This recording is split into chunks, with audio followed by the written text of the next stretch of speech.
Even when you feel low, you can still go. Even when you feel slow, you can still go. Even when there's no hope, you can still go. Go, go, go, go, go, go, go, go.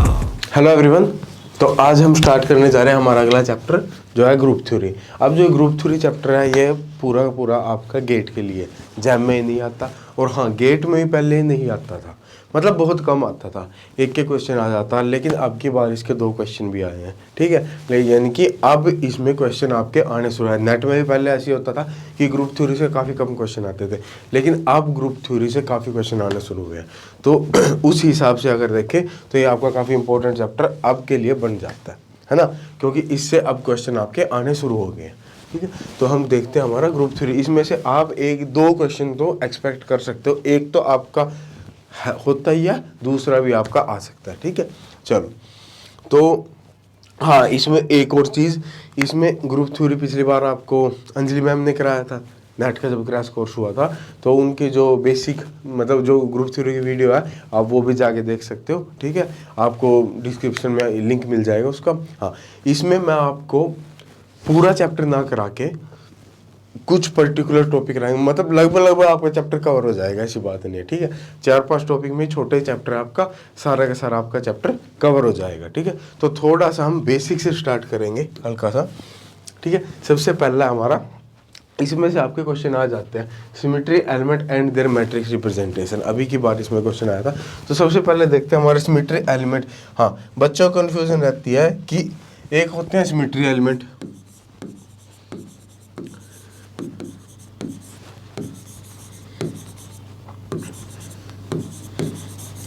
और एक होते हैं symmetry operations.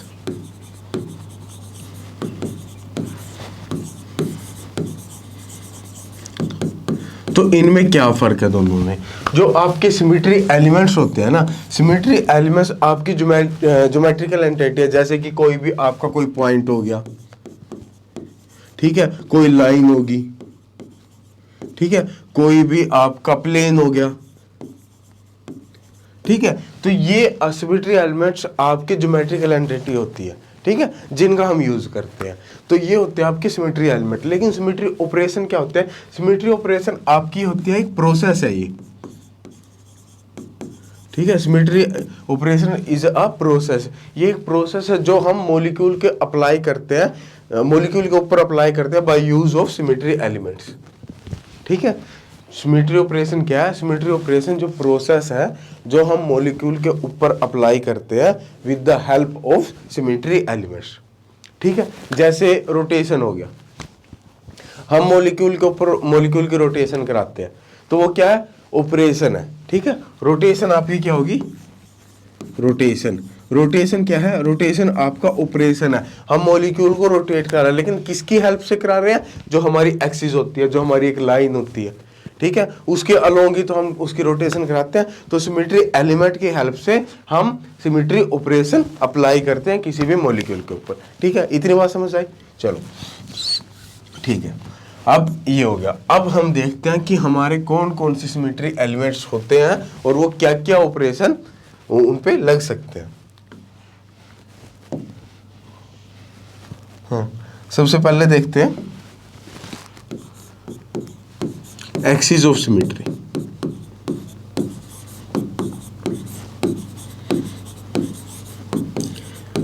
ठीक है, axis of symmetry क्या है? CN। ठीक है, तो ये आपकी एक क्या है? एक सिमेट्री एलिमेंट है एक्सिस ऑफ, और ये करती क्या है? इसका प्रोसेस क्या है? ये आपकी रोटेशन कराती है।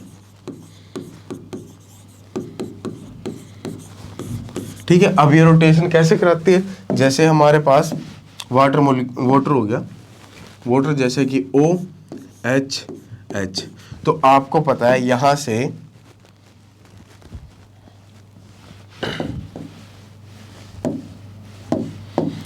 से आपकी एक एक्सिस पास होती है जिसे हम बोलते हैं C2 एक्सिस। यहां से इसकी ऐसे रोटेशन होती है, उसको बोलते हैं हम C2 एक्सिस।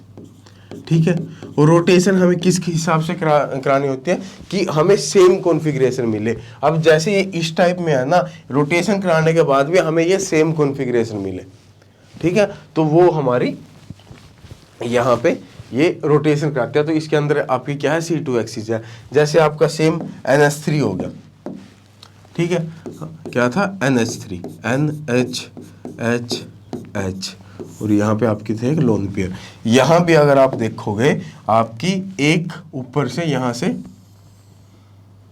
एक C3 एक्सिस जा रही है, ठीक है, C3 एक्सिस जा रही है ना, यहाँ से आपकी क्या है C3 एक्सिस जा रही है। कि अगर हम इसको C3 के लॉन्ग रोटेट करें, इतना बेसिक तो मेरे ख्याल से आपको पता ही होगा ना, आप क्रैश कोर्स कर रहे हो, तो यहाँ से अगर हम इसको C3 के लॉन्ग अगर रोटेट करें तो ये सेम कॉन्फ़िगरेशन देगा। तो इसमें आपकी क्या होती है, C3 एक्सिस है, वो क्या कराती है, वो रोटेशन कराती है उसके लॉन्ग, ठीक है। अब ये 3 है या 2 है, वो हम कैसे निकाल लेंगे, जैसे हमें अगर इसमें n निकालना है तो ये n किसके इक्वल होगा, ये n होता है आपका 360 डिवाइड बाय थीटा, ठीक है, 360 डिवाइड बाय थीटा। अब अगर हमें n पता, अगर हमें थीटा निकालना है, तो जैसे यहाँ पे C2 है, n की वैल्यू 2 है, तो थीटा की वैल्यू क्या आएगी 360 डिवाइड बाय 2, तो ये आ जाएगा 180 डिग्री, ठीक है। यानी कि अगर इसको हम 180 डिग्री रोटेट करें ना, तो ये हमें क्या करेगा, सेम कॉन्फ़िगरेशन देगा। ऐसे ही इसमें है 360 डिवाइड बाय 3 120 डिग्री, यानी कि अगर हम इसको 120 रोटेट करें ना, उसके बाद हमें ये सेम कॉन्फ़िगरेशन देगा, ठीक है। तो ये होती है आपकी एक्सिस ऑफ सिमेट्री। अब इसमें भी आपकी दो आती है, एक होती है आपकी प्रिंसिपल एक्सिस, ठीक है, एक होती है सब्सिडियरी एक्सिस। प्रिंसिपल एक्सिस कौन सी होती है, प्रिंसिपल एक्सिस होती है आपकी, जैसे आपकी CN एक्सिस है किसी भी मॉलिक्यूल के अंदर, जो n की सब हाईएस्ट वैल्यू होती है ना, वो होती है आपकी प्रिंसिपल एक्सिस। और सब्सिडियरी एक्सिस कौन सी होती है, सब्सिडियरी एक्सिस होती है कि जो इसके जो CN है ना, इसके परपेंडिकुलर जितनी भी C2 एक्सिस होंगी वो आपके क्या होंगी, सब्सिडियरी एक्सिस। एक बात याद रखना, जो सब्सिडियरी एक्सिस होती है या फिर सेकेंडरी बोल लो, जो आपकी सेकेंडरी एक्सिस होती है वो आपकी क्या होती है, परपेंडिकुलर टू CN, यानी प्रिंसिपल एक्सिस के परपेंडिकुलर जितनी भी आपकी C2 एक्सिस होती है उनको हम बोलते हैं सब्सिडियरी या सेकेंडरी एक्सिस, ठीक है। अब यहाँ पे अगर कोई एक प्रिंसिपल एक्सिस है, या तो उसके अंदर कोई भी सब्सिडियरी एक्सिस नहीं होगी, ठीक है, या तो उसके अंदर कोई भी C2 नहीं होगी, यानी कि 0 C2, या उसके अंदर n C2 होगी, ठीक है। अगर आपको एक प्रिंसिपल एक्सिस है आपके पास और आपको उसके परपेंडिकुलर एक भी C2 दिख गई ना, इसका मतलब वहां आप ध्यान रख लेना कि वहां n C2 होंगी ही होंगी, तो आंख मीच के n C2 लिख देना, ठीक है। लेकिन अगर उसके परपेंडिकुलर एक भी वो नहीं है, तो फिर तो आपका ये वाला केस आ जाएगा, ठीक है, ये बात होगी। उसके बाद इसकी मैट्रिक्स रिप्रेजेंटेशन देख लेते हैं, ठीक है।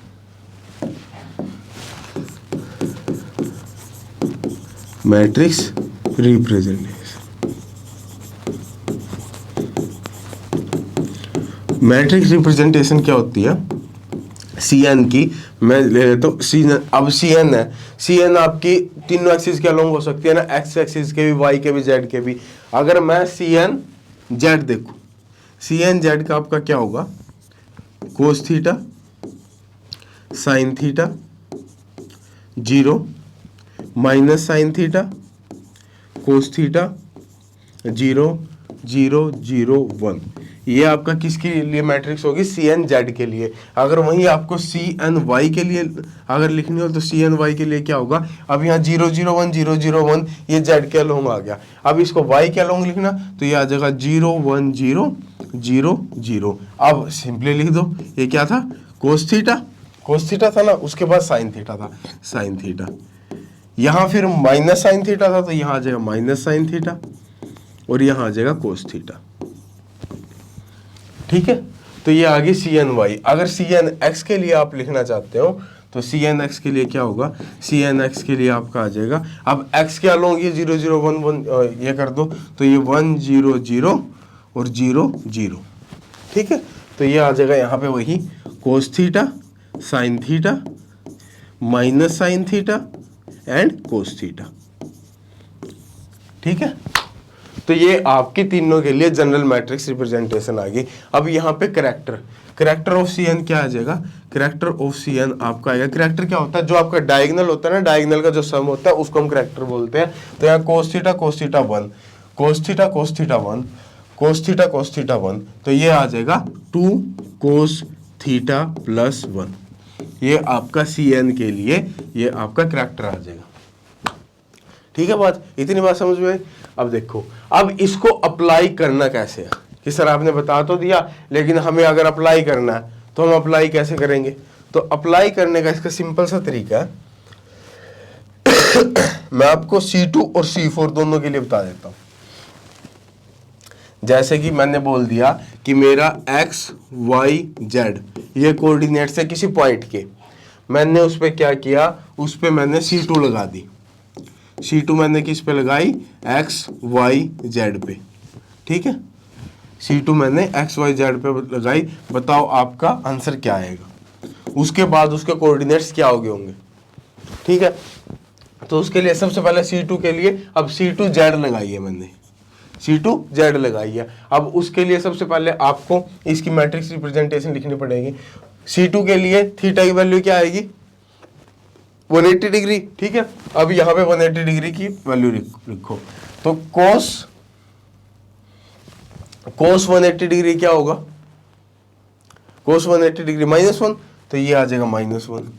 ठीक है, sin 180 0 0, उसके बाद ये भी 0 और ये आ गया -1, ये 0 0 0 1, ये आ गया। ठीक है, अब यहाँ पे क्या था, यहाँ पे था आपका x y z। ठीक है, तो ये क्या किसके इक्वल आएगा, -x, मैट्रिक्स की मल्टीप्लिकेशन तो आपको आती होगी ना, -x इंटू 0 तो ये आ गया -x। ठीक है, 0 -y और 0, तो ये आ जाएगा -y, और ये आ गया 0 0 और z, 0 0 z। यानी कि x y z को अब उसने किस में चेंज कर दिया, -x -y और z में। ठीक है, समझ में आई बात। तो उसने x, अगर आपने C2 z लगाई, C2 z लगाने पे आपने क्या किया, उसको -x -y और z में चेंज कर दिया। अब यहाँ पे एक शॉर्ट ट्रिक देखो, शॉर्ट ट्रिक क्या है, अगर आप C2 z लगा रहे हो तो वो क्या करेगा, केवल जो z कोऑर्डिनेट है उसको कुछ नहीं करेगा, और जो x और y है दोनों को नेगेटिव कर देगा। ठीक है, तो इसने क्या किया, अगर मैंने x y z लगाई, यहाँ पे x y z पे C2 z लगाई, तो इसने x y z को क्या किया, z को इसने चेंज नहीं किया, x और y को माइनस कर दिया। समझे, अगर मैं C2 y लगाऊं, C2 y अगर मैंने x y z पे लगाई, तो मेरा डायरेक्ट आंसर क्या आएगा, ये y को चेंज नहीं करेगा, y को ऐसे रखेगा, x को -x कर देगा, z को -z कर देगा। ठीक है, ऐसे ही अगर मैं C2x लगाऊं, C2x आपका x y z पे अगर मैं लगाऊंगा, तो वो क्या करेगा, x को ऐसे ही रखेगा, y और z को -y और -z में चेंज कर देगा। ठीक है, आई सिंपल सी बात समझ में। ठीक है, तो ये था आपका C2। हाँ, C4 में ऐसे मत कर देना वो, ये बस C2 के लिए मैंने आपको तीनों लिख के दिखा दिए। ठीक है, तीनों आपके ऐसे ही आएंगे। उसके बाद अगर आपको C4 के लिए करना हो, ठीक है, अगर आपको C2 z की जगह C4 z लगानी हो, C4 z लगानी हो, तो मैं इसी में करके दिखा देता हूं। ये मैंने लगा दी C4 z। ठीक है, अब यहां पे क्या क्या आएगा, C4 के लिए 360 डिवाइड बाय 4 90 डिग्री। ठीक है, अब यहां पे आ गया cos थीटा, cos 90 क्या होता है, 0, cos 90 0 होता है ना, ये लो भाई, cos 90 आ गया आपका 0। उसके बाद sin 90 क्या आएगा, sin 90 1 आएगा, तो इसको करो 1, तो यहाँ पे ये आ गया 1, 0 का 0। उसके बाद sin 90 वो आ जाएगा 1, माइनस साइन थीटा तो वो आ जाएगा -1, तो ये आ गया आपका -1। ठीक है, उसके बाद cos 90 0, cos 90 0 0 0 0 1। अब इसके मल्टीप्लाई करो, 0 0 ये आ जाएगा 1 इंटू वाई वाई, और 0 इंटू जेड 0, तो ये आ जाएगा आपका y। तो पहला उसने क्या किया, पहला कर दिया उसने y। उसके बाद सेकंड क्या, -1 इंटू एक्स माइनस एक्स, तो यहाँ पे ये क्या आएगा, ये आ जाएगा आपका -x, ठीक है। और 0 0 को इसको आ जाएगा z। तो उसने जैसे ही आपने c for z लगाई तो उसने क्या कर दिया, उसको चेंज कर दिया y -x एंड z,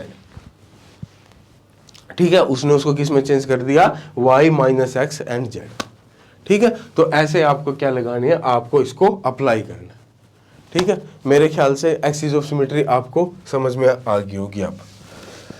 अब नेक्स्ट चलते हैं, हमारा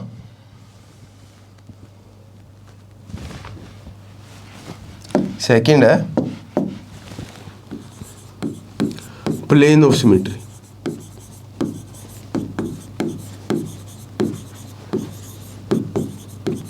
इसको सिग्मा से भी रिप्रेजेंट करते हैं। ये आपका क्या करता है, ये आपका कुछ नहीं, ये आपका रिफ्लेक्शन देता है, रिफ्लेक्शन या बाइसेक्ट करता है, ठीक है, रिफ्लेक्शन करता है ये आपका। अब इसको अप्लाई कैसे करेंगे, जैसे कि मान लो आपके पास ये 3 एक्सिस है,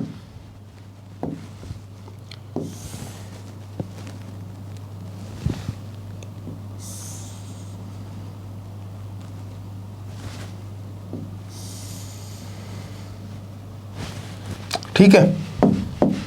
तो ये क्या है, ये आपकी एक्स एक्सिस है,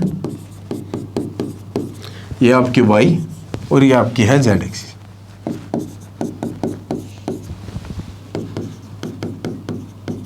ठीक है।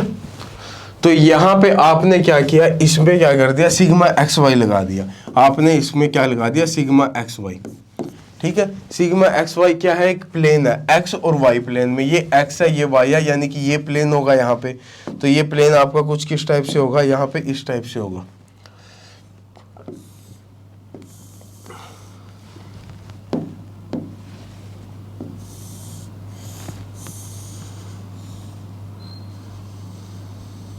ठीक है। ये वाला प्लेन, ये आपका यहाँ पे आपने क्या कर दिया, एक प्लेन लगा दिया। ये क्या करेगा, ये इसकी रिफ्लेक्शन दिखाएगा, ठीक है। ये इसकी क्या करेगा, रिफ्लेक्शन दिखाएगा। अब रिफ्लेक्शन दिखाने के बाद ये आपका किस टाइप में चेंज होगा, ये आपका कुछ यहां से इसने क्या किया, एक्स और वाई को तो ये चेंज करेगा नहीं, क्योंकि एक्स वाई प्लेन में है ना ये, ठीक है। जैसे एक मिरर देख लो, मिरर अगर मैंने इस प्लेन में ऐसे रख दिया तो वो सामने वाली चीज जो इसके सामने है ना, उसी की आपको इमेज दिखाएगा ना। इस प्लेन में जो चीज है, इस छत पे क्या है, नीचे क्या है, ठीक है, इस प्लेन की तो वो आपको किसी टाइप की कोई इमेज नहीं दिखाएगा, वो केवल जो आपके सामने है उसी की इमेज दिखाएगा। तो ये कुछ इसी टाइप से है, ये एक्स वाई प्लेन में है, तो एक्स और वाई को तो ये चेंज करेगा ही नहीं, एक्स और वाई को तो ये कुछ बोलेगा ही नहीं, हाँ, लेकिन ये जेड के सामने की इसकी रिफ्लेक्शन दिखा देगा, ठीक है। तो अगर ये सामने जेड है तो जेड को ये क्या चेंज कर देगा, जेड को ये पीछे जेड की रिफ्लेक्शन दिखा देगा, ठीक है। तो ये क्या क्या चेंज हुआ, ये आपका चेंज, ये आपकी एक्स एक्सिस ऐसे ही थी और वाई भी आपकी ऐसे ही थी, जेड को इसने क्या कर दिया, माइनस जेड में चेंज कर दिया, जेड को इसने क्या किया, माइनस जेड में चेंज कर दिया। तो अब मैं बोल सकता हूं ना कि अगर मेरे पास कोई पॉइंट है, मेरे पास एक्स वाई जेड है, ठीक है, और उस पे मैंने सिग्मा एक्स वाई लगाया। सिग्मा एक्स वाई लगाने से वो क्या होगा, एक्स वाई को तो उसने ऐसे ही रखा, एक्स वाई को उसने सेम टू सेम ऐसे ही रखा, लेकिन जेड को उसने क्या कर दिया, जेड को माइनस जेड में चेंज कर दिया। सिमिलरली ऐसे अगर मैं सिग्मा एक्स जेड लगाऊं तो ये क्या होगा, एक्स वाई जेड, ठीक है। अगर मैंने एक्स जेड लगाया, एक्स जेड लगाने पे एक्स और जेड को ऐसे ही रखेगा, वाई को माइनस वाई में चेंज कर देगा, ठीक है। तो ये आपका क्या करता है, ये आपका करता है रिफ्लेक्शन देता है, ठीक है भाई। अब इसकी मैट्रिक्स रिप्रेजेंटेशन भी देख लो एक बार।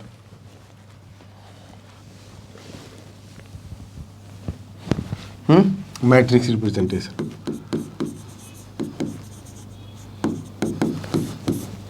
ठीक है। उसने क्या किया था, एक्स वाई जेड को किस में चेंज किया था, एक्स वाई माइनस जेड में, ठीक है। तो अगर मैं इसको मैट्रिक्स, यहां पे मैंने क्या लगाया था, sigma x y, sigma x y ने ये किया था। अगर मैं इसको मैट्रिक्स में दिखाना चाहूँ तो मैं इसको कुछ ऐसे दिखा सकता हूँ कि ये था 1 0 0 0 0 1 सॉरी 0 1 0 0 0 -1, और इसमें मैं अगर x y z लगाऊं तो ये आपका क्या देगा, x y -z।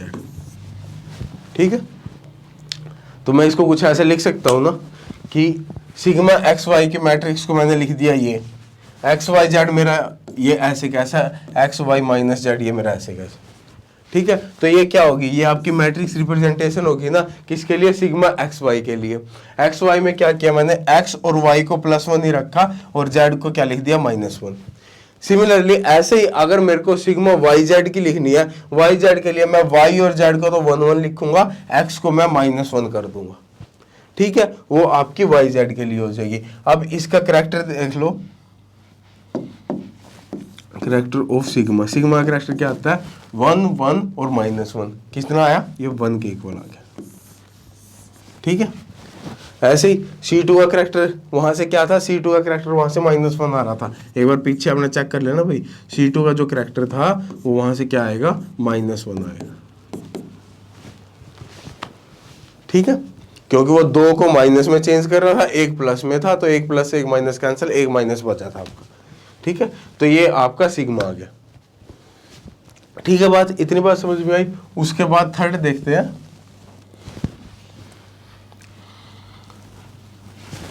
थर्ड है आपका सेंटर ऑफ सिमेट्री।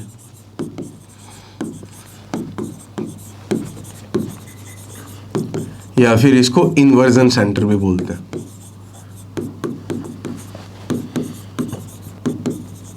ठीक है, इसको आई से डिनोट करते हैं हम। ये आपका क्या करता है, ये आपका इन्वर्स कर देता है। ऑपरेशन क्या है इसका, इन्वर्स करना। ठीक है, ये आपका क्या करेगा, ये आपका इन्वर्स कर देगा। इन्वर्स का क्या मतलब है कि अगर हमारे पास 3 एक्सिस है, ये है एक्स वाई और जेड। ठीक है, ये था एक्स, ये था y और ये था z। अगर इसमें मैं i लगाऊं, इसमें मैंने क्या लगा दिया, इसमें मैंने i लगा दिया, तो ये क्या करेगा, ये सबको इन्वर्स कर देगा। x को क्या करेगा, -x में चेंज कर देगा। ठीक है, y को -y में चेंज कर देगा और z को क्या कर देगा, -z में चेंज कर देगा। z को ये -z में चेंज कर देगा। तो ये आ गया -x, ये आ गया -z और ये आ गया -y। ठीक है, एक्स वाई जेड को -x -y -z में आपका चेंज कर देगा। तो इसके अगर मैंने क्या किया, यहाँ पे मेरे पास था x y और z था। ठीक है, मैंने उस पर i लगाया तो उसने क्या किया, उसको -x -y और -z में क्या कर दिया, उसका बिल्कुल इन्वर्स कर दिया। ठीक है, इन्वर्स कर दिया। तो इसकी अगर मैं मैट्रिक्स रिप्रेजेंटेशन देखना चाहूँ तो मैं इसको कैसे लिख सकता हूँ, एक्स वाई जेड को तो सिंपली ऐसे लिखूंगा। ठीक है, और ये मेरे को -x -y और -z चाहिए, तो कौन सी मैट्रिक्स आएगी यहाँ पे, इन्वर्स वाली, -1 0 0 0 -1 0 0 0 -1। तो ये आपकी क्या आ जाएगी, आई की मैट्रिक्स रिप्रेजेंटेशन आ जाएगी। मैंने इसको इस पर अप्लाई किया तो आपका ये आ गया। ठीक है, बात सीधा सा रूल क्या है कि इनके सबके साइन चेंज कर देगा। अगर मेरे पास पॉइंट हो x -y और z, इस पे अगर मैं i लगाऊं तो ये क्या कर देगा, -x y और -z। ठीक है, उसको उसका बस इन्वर्स कर देगा उसके साइन को। ठीक है, तो ये था आपका इन्वर्जन सेंटर। उसके बाद फोर्थ है आइडेंटिटी। ठीक है, आइडेंटिटी एलिमेंट क्या है, ई से डिनोट करते हैं। ये क्या करता है, इसका ऑपरेशन क्या है, डू नथिंग, कि आपको कुछ नहीं करना। ठीक है, कौन सी है वो चॉकलेट, 5 स्टार, डू नथिंग है ना, कुछ ऐसे चलो ये आइडेंटिटी एलिमेंट, ये आपका कुछ नहीं करेगा। ठीक है, आराम से बैठो। आराम से बैठने का मतलब क्या है कि अगर आपके पास x y z है तो एक इसको इसमें चेंज करेगा, x y z में ही रखेगा। ठीक है, तो मैट्रिक्स रिप्रेजेंटेशन भी देख लो एक्स वाई जेड, और ये आपका क्या है एक्स वाई जेड। ठीक है, यहाँ पे इसकी मैट्रिक्स क्या आएगी, मैंने इस पे ई लगाया तो ये आ जाएगा 1 0 0 0 1 0 0 0 1। तो ये इसकी क्या है मैट्रिक्स रिप्रेजेंटेशन। हाँ, उसमें पीछे क्या रह गया, इसमें इसका करैक्टर रह गया, character of I is equal to -1 -1 -1 तो -3। ठीक है, तो वहीं अगर इसका करैक्टर देखें तो character of E is equal to 1 1 1 3। ठीक है, तो ये इसका क्या आ जाएगा, ये इसका करैक्टर आ जाएगा। उसके बाद लास्ट आता है आपका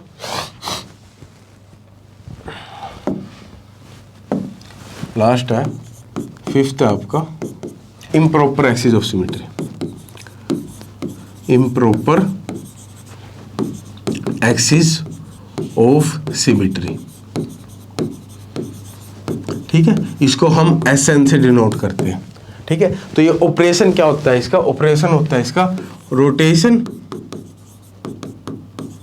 फॉलोड बाय परपेंडिकुलर रिफ्लेक्शन। कि आपको क्या करना है, पहले तो आपको रोटेशन करनी है, ठीक है, किसी एक्सिस के अलोंग, उसके बाद उसकी परपेंडिकुलर डायरेक्शन में उसकी क्या कर दो, रिफ्लेक्शन कर दो। ठीक है, जैसे कि आपने पहले जेड एक्सिस के अलोंग तो क्या कर दी, रोटेशन कर दी। एन आपका निकालना है, एन आपका वही है 360/θ। ठीक है, तो पहले तो आपने जेड एक्सिस के अलोंग क्या कर दी, उसकी रोटेशन कर दी कुछ ऐसे। ठीक है, उसके बाद उसका परपेंडिकुलर जो XY प्लेन था उसमें उसकी रिफ्लेक्शन कर दी। और ये करने के बाद आपको सेम कॉन्फ़िगरेशन मिलनी चाहिए। अगर आपको मिलेगी तो उसके अंदर आपकी improper axis of symmetry present है। ठीक है, और इसकी अगर आप मैट्रिक्स रिप्रेजेंटेशन देखो तो उसकी CN की देखी थी ना आपने, CN की तरह ही सेम आ जाएगी।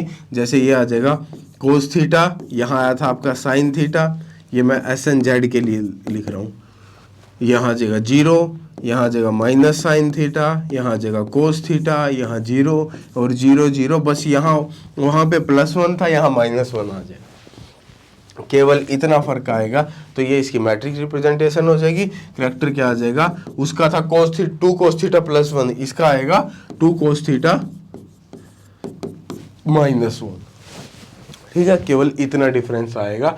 तो ये थे आपके 5 जो भी मतलब सिमेट्री एलिमेंट्स, ठीक है, उनके ऑपरेशन और उनकी मैट्रिक्स रिप्रेजेंटेशन। ठीक है, इनके बेस पे आपके पास क्वेश्चन आ जाता है। एक बार इसको देख लो, फिर हम छोटा तो होगा शायद ये, हाँ, तो फिर हम आगे शुरू करते हैं। ठीक है भाई, चलो इसके बेस पे क्वेश्चन देख लेते हैं क्या क्या है। ये आपका रीसेंट क्वेश्चन है भाई। ठीक है, अ पॉइंट ओरिजिनली एट 1 3 5, तो इसने XYZ की वैल्यू दे दी 1 3 एंड 5। ठीक है, उसके बाद was subjected to a symmetry operation O1 that shifted the point to -1 -3 5। अब इसने जब आपने ऑपरेशन लगाया तो उसने -1 -3 और 5 में चेंज कर दिया इसको।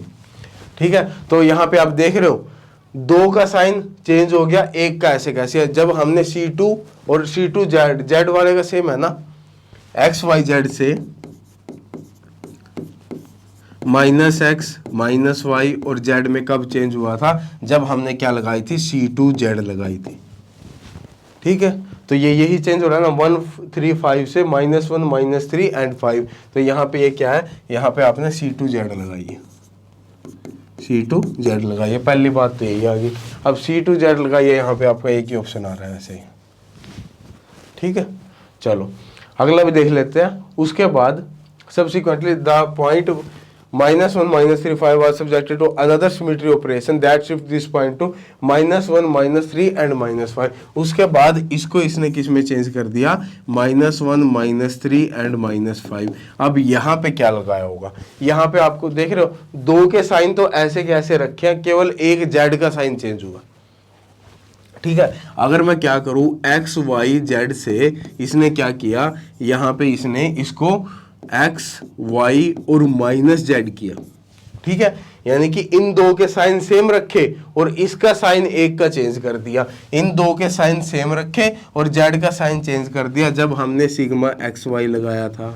सिग्मा एक्स वाई प्लेन में था, एक्स वाई को उसने कुछ किया नहीं था लेकिन जेड की रिफ्लेक्शन दिखा दी थी, तो ये सिग्मा एक्स वाई आएगा, ये आ जाएगा आपका सिग्मा एक्स वाई। ठीक है, तो डायरेक्ट आंसर आ गया आपका बी।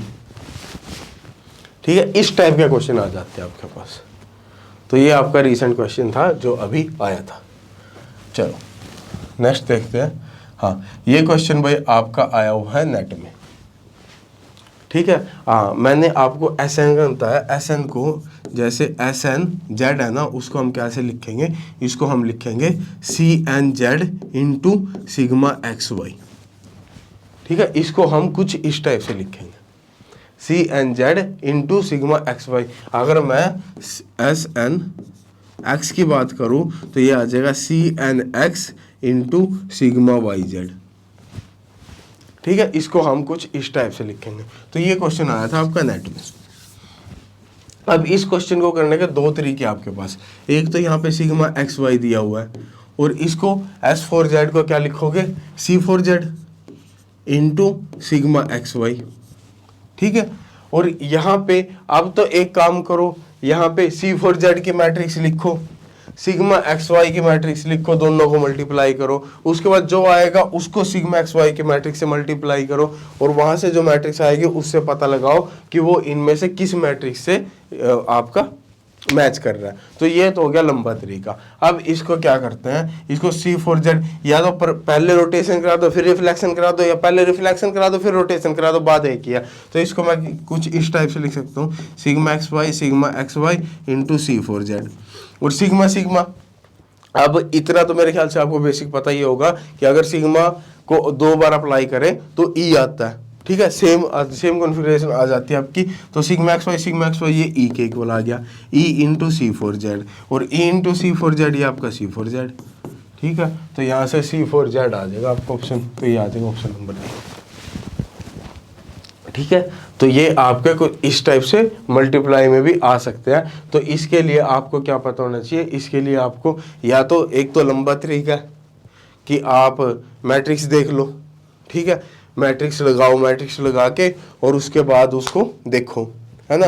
और एक तरीका आपका ये था और एक और तरीका आपका, मान लो आपके पास कुछ ऐसा आ गया sigma x y into C two z. तो यहाँ पे आप एक्स वाई जेड लगा के देख लो कि भाई एक्स वाई जेड पे अगर मैंने सी टू जेड लगाया, सी टू जेड लगाने पे ये क्या कर देगा, ये इसको माइनस एक्स माइनस वाई और जेड में चेंज कर देगा।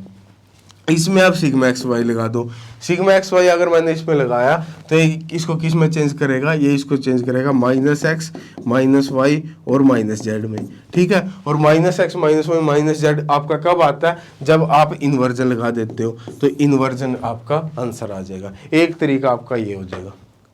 ठीक है, मैट्रिक्स वाला आपका लंबा तरीका है, तभी मैंने आपको सारे जो मैंने पीछे किया उसमें मैंने एक्स वाई जेड में आपके साथ लेके चला हूँ कि अगर आप इसको डायरेक्ट लगाओ तो वो डायरेक्ट आपका कैसे आएगा, है ना। तो एक इसको आप ऐसे कर सकते हो, एक आपका अगर एसएन टाइप के क्वेश्चन आ जाए तो उनको आप इस टाइप से भी कर सकते हो। ठीक है, तो तीन चार तरीके आ गए। अब हाँ, एक चीज रहेगी आपकी, ये आप नोट कर लो,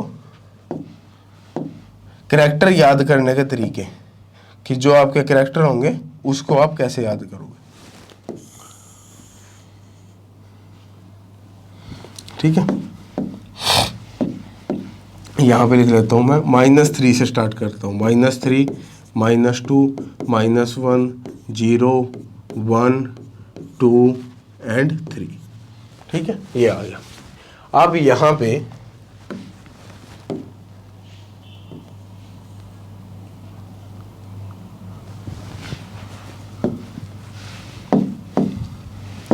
ठीक है, यहाँ पे अब -3 किसका करेक्टर था, आई का था, ये था आपका आई का करेक्टर। ठीक है, और S2 का करेक्टर भी आपका किसका, आई का ही होता है। S2 अगर कहीं आई लगा दो या S2 लगा दो सेम चीज है, I = S2। ठीक है, S2 भी आपका इन्वर्जन ही करता है। ठीक है, और I भी आपका क्या है, इन्वर्जन ही करता है। तो S2 और I सेम है, तो ये I का भी था और ये S2 का भी था। ठीक है, S2 2 से शुरू हुए 3 4 पे लेकर चले जाओ, S3 और S4। ठीक है, उसके बाद या तो ऐसे याद कर दो S4 के नीचे C2, और C2 का मैंने आपको बताया भी था कि C2 का -1 आता है वहां पे कैरेक्टर, है ना। तो ये आ गया C2 के बाद C3 और इसको भी C4 तक लेके जाओ। ठीक है, और C4 1 आपका सिग्मा का भी तो आपका 1 ही था, सिग्मा का कैरेक्टर भी आपका क्या आया था 1, और 3 किसका आया था, E का आपका कैरेक्टर आया था 3। ठीक है, तो ये आपके सारे आ गए। यहाँ पे इस चीज को आप नोट डाउन कर लो, स्क्रीनशॉट लेना तो स्क्रीनशॉट ले लो। ठीक है, इसको आप ऐसे याद कर सकते हो। 2 से चलना आपने, S2 S3 S4 के नीचे फिर 2 से चलना, C2 C3 C4, ऊपर सिग्मा, और E का क्या होता है 3 होता है। ठीक है, चलो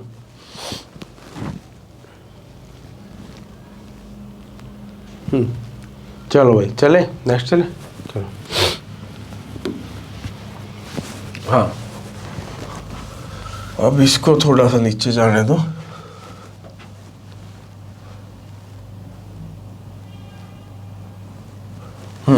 पहले तो आपको पॉइंट ग्रुप, आपको सारे पॉइंट ग्रुप पता होने चाहिए। मेरे ख्याल से मैं इतना सा बेसिक मैं मान के चल रहा हूँ कि आपको सारे पॉइंट ग्रुप पता है, लेकिन फिर भी मैं बता देता हूँ आपको।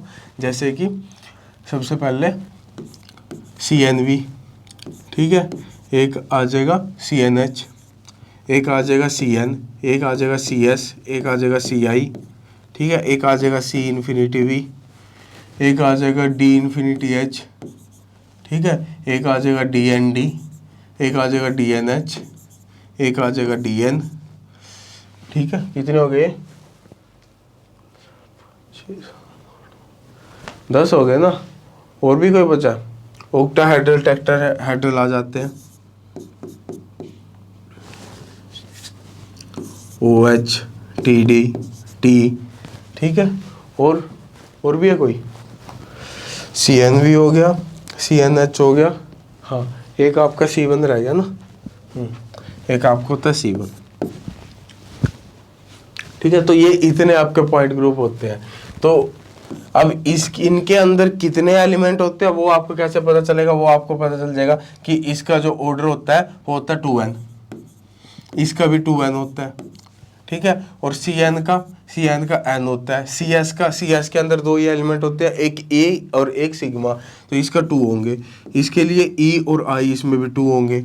ठीक है, CE इसमें केवल E होगा, इसमें 1 होगा, इसमें इन्फानाइट होंगे, इसमें भी इन्फानाइट होंगे। CND इसमें 4n होंगे, इसमें भी 4n होंगे, इसमें 2n होंगे। इसमें ऑक्टाहेड्रल में होते हैं शायद 48, ऑक्टाहेड्रल में 48, टेट्राहेड्रल में 24। ठीक है, तो ये होते हैं इनके एलिमेंट्स। ठीक है, अब आपको पता कैसे चलेगा कि मेरा ये पॉइंट ग्रुप है। तो जो CN है, मैं इसमें आपको सारे 2n एलिमेंट नहीं बता रहा हूँ, मैं आपको केवल वो मेन एलिमेंट बता रहा हूँ जो आपको मतलब पता होना चाहिए कि ये होंगे तो आपका ये पॉइंट ग्रुप होगा। तो अगर CNV है, ठीक है, CN में सबसे पहले तो एक CN एक्सिस होनी चाहिए, इसमें भी CNH में भी आपकी एक CN एक्सिस होनी चाहिए, CN में भी आपकी एक CN एक्सिस होनी चाहिए। ये CN एक्सिस तो कंपलसरी है। उसके बाद जो, और इसमें भी आपकी CN एक्सिस होनी चाहिए, इसमें भी आपकी CN एक्सिस होनी चाहिए, इसमें भी आपकी CN एक्सिस, यानी कि एक प्रिंसिपल एक्सिस इनमें आपकी होनी चाहिए। ठीक है, प्रिंसिपल एक्सिस होगी। अब इनके अंदर जो आपके सेकेंडरी सब्सिडियरी एक्सिस होती है ना NC2, वो होंगी DND, NC2 और NC2। ठीक है, तो इनके अंदर NC2 और NC2 अगर नहीं हो तब तो आपका CN पॉइंट ग्रुप होगा, अगर NC2 होगी तब आप D पे चले जाओगे। ठीक है, उसके बाद इसके अंदर क्या होगी, इसके अंदर N सिग्मा V होंगी, CN और N सिग्मा V हो मतलब आपका CNV होगा। उसके बाद CN और एक आपकी सिग्मा H हो तो CNH होगा, और अगर दोनों में से कोई ना हो तब आपका CN होगा। ठीक है, ऐसे ही CND में इसमें आपकी N सिग्मा V होंगी, N सिग्मा V होंगी। ठीक है, इसमें आपका क्या होगा, N सिग्मा V के साथ साथ सिग्मा H होगा, तो इसमें आपको मेनली सिग्मा H ही देखना है। ठीक है, और इसमें आपकी कोई सी नहीं होगी, केवल ये दोनों होंगी, तब आपका DN आ जाएगा। इतनी बात समझ में आई। अब देखो CI में तो 2 ही एलिमेंट, एक आपका E तो सभी में होता है और एक इसमें I होगा बस।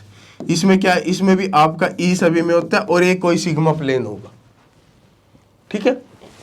सी इन्फिनिटी में सबसे पहली बात ये आपका लीनियर मॉलिक्यूल होगा, ठीक है, लीनियर होगा और इसके अंदर सिग्मा एच नहीं होगा, सिग्मा एच नहीं होगा और ये आपका क्या होगा, लीनियर होगा और इसके अंदर सिग्मा एच होगा, यानी जो आपकी सी इन्फिनिटी एक्सिस है ना उसके परपेंडिकुलर डायरेक्शन में एक प्लेन होगा, ठीक है। सी एस में तो इसमें के अकेला आपका ई होगा। ऑक्टाहेड्रल में इसमें आपकी ऑक्टाहेड्रल वो होगी ज्योमेट्री होगी, इसमें आपकी टेट्राहेड्रल ज्योमेट्री होगी, ठीक है। ये आ गया आपके सारे पॉइंट में, ठीक है। कुछ समझे बात को, नहीं समझे चलो, नहीं समझे तो और कराते हैं, कभी तो समझोगे। हाँ भाई समझे कुछ बात, नहीं समझे भाई, चलो अब समझोगे कुछ। देखो भाई बड़ी मेहनत लगी है इसको बनाने में, चलो देखो। तो सबसे पहले आपको देखना आपका मॉलिक्यूल लीनियर है या नहीं है, ठीक है। अगर आपका मॉलिक्यूल है लीनियर, ठीक है, लीनियर आ गया मान लो आपका मॉलिक्यूल, लीनियर कौन कौन से, डायटोमिक मॉलिक्यूल हो गया, HCl हो गया, H2 हो गया, N2 हो गया, ये सब आपके लीनियर में आते हैं, ठीक है। अब आपके अगर वो लीनियर हो गया, ठीक है, CO2 भी लीनियर ही है ना, तो लीनियर हो गया तो उसके बाद उसमें देखो आई प्रेजेंट है या नहीं है, ठीक है। आई प्रेजेंट है, मान लो मैंने दे लिया CO2 आ गया। अब CO2 लीनियर है, बिल्कुल लीनियर है, इसमें आई प्रेजेंट है, आई यहाँ पे, यहाँ से यहाँ जाओ तब भी आपको O मिल रहा है, यहाँ से यहाँ जाओ तब भी आपको O मिल रहा है, अगर इनको रिवर्स कर दो तब भी CO2 सेम शेप में रहेगा, यानी इसके अंदर आई है तो इसका पॉइंट ग्रुप क्या हो जाएगा, D इंफिनिटी H, ठीक है। इसका पॉइंट ग्रुप क्या हो जाएगा, D इंफिनिटी H। या प्लेन देख लो जो मैंने आपको बताया था, इसके बीचों बीच आपका यहाँ से यहाँ पे आपकी सी इनफाइनाइट है, यहाँ पे आपको ऐसे प्लेन है ना, यहाँ भी ये O है, यहाँ भी O है, वो है तो D इंफिनिटी H आ गया। अगर वो नहीं है, ठीक है, वो नहीं है, अब मैं इसको CO2 को छोड़ देता हूँ, मैंने ले लिया HCl। अब बताओ इसमें कोई प्लेन है, नहीं है ना। अगर प्लेन निकाल ले, यहाँ H है, यहाँ Cl है, या आई देखे यहाँ से अगर इसको इन्वर्स करें तो ये उल्टा हो जा रहा है, यानी इसमें आई एब्सेंट है या फिर प्लेन एब्सेंट है, तो यहाँ पे नो आ गया तो अब इसका पॉइंट ग्रुप आ जाएगा C इंफिनिटी V, ठीक है। इतनी बात समझ में आई। चलो हमने लीनियरिटी देख ली। उसके बाद अगर वो लीनियर नहीं है, अब हम चलते हैं नो पे कि हमारा लीनियर नहीं है। लीनियर नहीं है तो क्या उसकी क्यूबिक सिमेट्री है, क्यूबिक सिमेट्री जैसे कि ऑक्टाहेड्रल टेट्राहेड्रल कुछ ऐसा है, जैसे कि मैंने ले लिया SF6 आप सभी को पता है कि ऑक्टाहेड्रल शेप होती है इसकी, ठीक है। अब इसकी अगर ऑक्टाहेड्रल शेप है यानी कि उसमें से क्यूबिक सिमेट्री है तो उसके ऑक्टाहेड्रल वगैरह ये पॉइंट ग्रुप आ जाए। वो आपको सिमेट्री देखने की क्या, CH4 है, टेट्राहेड्रल है तो उसका टेट्राहेड्रल आएगा, है ना। लेकिन अगर उसकी मैं मान लिया कि उसकी वो क्यूबिक सिमेट्री भी नहीं है, नो वो भी नहीं है उसके अंदर, ठीक है। उसके बाद आपको देखनी है CN एक्सिस यानी कि प्रिंसिपल एक्सिस उसके अंदर प्रेजेंट है या नहीं है, ठीक है। CN एक्सिस उसके अंदर प्रेजेंट है या नहीं है। अब मैंने मान लिया कि उसके अंदर CN एक्सिस प्रेजेंट नहीं है, तो ना तो वो लीनियर हुआ, ठीक है, ना उसकी कोई परफेक्ट शेप और ज्योमेट्री हुई, और ना उसके अंदर प्रिंसिपल एक्सिस हुई। प्रिंसिपल एक्सिस आपने देखी, आपने प्रिंसिपल एक्सिस के बाद डायरेक्ट आपने प्लेन पे जाना है कि प्लेन आपने देखना है कि उसका कोई सिग्मा प्लेन है, मान लो उसके अंदर। अगर उसके अंदर प्लेन हुआ, एक्सिस तो है नहीं कोई, प्लेन आ गया तो ई और प्लेन का क्या आता था, CS पॉइंट ग्रुप आता था। ये आ गया हमारा CS पॉइंट ग्रुप। आपने प्लेन चेक किया, प्लेन भी नहीं है उसके अंदर, लेकिन आपने फिर सेंटर ऑफ सिमेट्री चेक की, आई उसके अंदर मिल गई, ठीक है। आई मिली तो एक आपका पॉइंट ग्रुप था CI जिसमें E और I थे, बस E और I थे तो ये आ जाएगा CI, क्योंकि E क्या है, डू नथिंग, वो तो हर एक मॉलिक्यूल में प्रेजेंट है, ठीक है। और उसके अंदर कुछ भी नहीं है, जैसे कि हमारा एक बहुत मतलब कॉमन सा एग्जांपल आता है CF Cl, Br और I, यानी कार्बन पे चारों के चारों अलग अलग ग्रुप लगे हैं, ठीक है। तो उसके अंदर केवल E ही प्रेजेंट होगा और कुछ तो होगा ही नहीं, तब आ जाएगा आपका। अब इसके अंदर ना कोई एक्सिस है, ना कोई प्लेन है, ना सेंटर ऑफ सिमेट्री है, तो बचा क्या, E अकेला। E का आ जाएगा अपना सिंपल Ci, चलो C1, ठीक है। उसके बाद अगर उसके अंदर आपको कोई प्रिंसिपल एक्सिस मिल गई, ठीक है, उसके अंदर आपको कोई प्रिंसिपल एक्सिस मान लो मिल गई, ठीक है। अब मान लो आपको Cn एक्सिस मिल गई वहां पे, ठीक है, उसके अंदर Cn एक्सिस है, परपेंडिकुलर एक्सिस है, तब आपको डायरेक्ट किस पे जाना है, जो आपकी सब्सिडियरी एक्सिस होती है, ठीक है, जो आपकी सेकेंडरी एक्सिस होती है, तब आपको डायरेक्टली उन पे जाना है कि उसके परपेंडिकुलर, ये याद रखना कि वो जो C2 होंगी ना, वो आपकी प्रिंसिपल एक्सिस के परपेंडिकुलर होनी चाहिए। तो वो उसके परपेंडिकुलर आपके पास एक्सिस है या नहीं है, या तो उसके अंदर होंगी NC2 या नहीं होंगी। अगर मान लो उसके अंदर NC2 है, तब आप D पे चले गए, डायरेक्ट D पे चले गए, तब आपको बस देखना है sigma H plane. Sigma H plane कौन सा प्लेन होता है, जो आपकी Cn एक्सिस होती है ना, उसके परपेंडिकुलर जो प्लेन हो, Cn एक्सिस के परपेंडिकुलर जो प्लेन हो। तो अगर उसमें सिग्मा H है, तब आपका डायरेक्ट पॉइंट ग्रुप हो जाएगा DNH। अगर CNH नहीं है, तब आपको सिग्मा V के लिए जाना है। सिग्मा V कौन से प्लेन होते हैं, जो आपके प्रिंसिपल एक्सिस के पैरेलल होते हैं, ठीक है। ये प्रिंसिपल एक्सिस है, इसी के पैरेलल जो प्लेन है, तो उसको हम बोलते हैं सिग्मा D, ठीक है। अगर उसमें सिग्मा D है तो DND आ जाएगा। ये इन दोनों में से कोई सा नहीं है, तो डायरेक्ट DN आ जाएगा, ठीक है बात। उसके बाद अगर उसके अंदर NC2 नहीं है, NC2 नहीं है लेकिन Cn तो आ गई थी, तब आप चले गए C पे, डायरेक्ट C पे गए। C पे आपको क्या देखना, वही सिग्मा H देखना पहले तो। अगर उसके अंदर सिग्मा H हुआ तो CNH हो जाएगा डायरेक्ट। अगर सिग्मा H नहीं हुआ, तब आपने सिग्मा V पे जाना है। सिग्मा V वही पैरेलल प्लेन अगर उसके अंदर हुए तो CNV, अगर इन दोनों में से कोई से नहीं हुए तो CN, ठीक है। तो यहां से ये आपके सारे के सारे पॉइंट ग्रुप कवर हो जाते हैं, ठीक है। तो अब इसका आप स्क्रीनशॉट ले लो। चलो चले फिर next.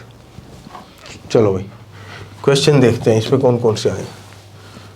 The point group of SF6। SF6 आपको सबसे पहले इसकी ज्योमेट्री देखनी है, F F F F F और F, ठीक है। अब ये ऑक्टाहेड्रल शेप, इसमें बैरिसुडो रोटेशन होती है ना आपकी, तो ये सारे बॉन्ड आपके इक्वल होते हैं, परफेक्ट ऑक्टाहेड्रल ज्योमेट्री होती है। तो ये आ जाएगा आपका ऑप्शन नंबर बी, देख लिए। चलो नेक्स्ट देखते हैं, ये आपका नेट में आया था ये question. The point group symmetry for trans CrEn twice and F2 and TiCl6 390 respectively.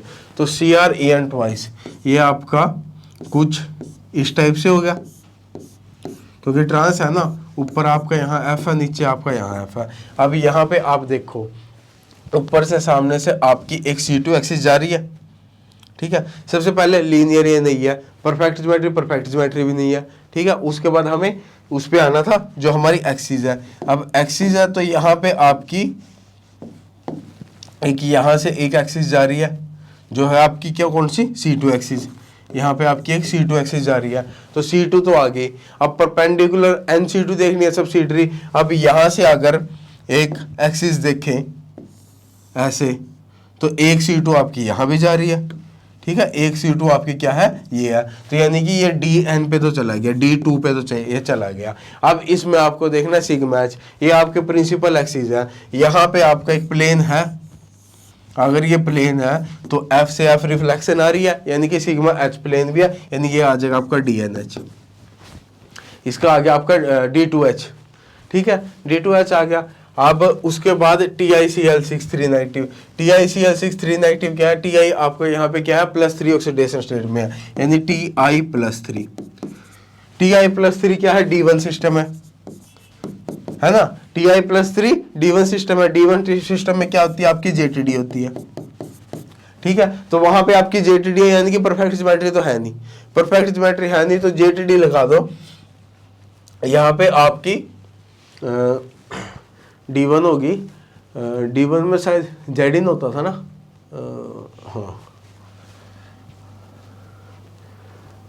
X z y z x y, हाँ डी, ये इसमें जेड इन आ जाएगा। तो T I C L C L C L C L और यहाँ C L यहाँ सी एल। ठीक है, अब यहाँ पे क्या है, यहाँ पे आपकी एक C4 एक्सिस है। ठीक है, परपेंडिकुलर यहाँ पे आपकी C2 भी है। ठीक है, तो ये D4 पे तो चला गया, यहाँ पे आपका प्लेन भी आ रहा है। ठीक है, तो ये आ जाएगा D4H, तो ये आ जाएगा D2H एंड D4H। ठीक है, तो ये आ गया आपका ऑप्शन नंबर डी।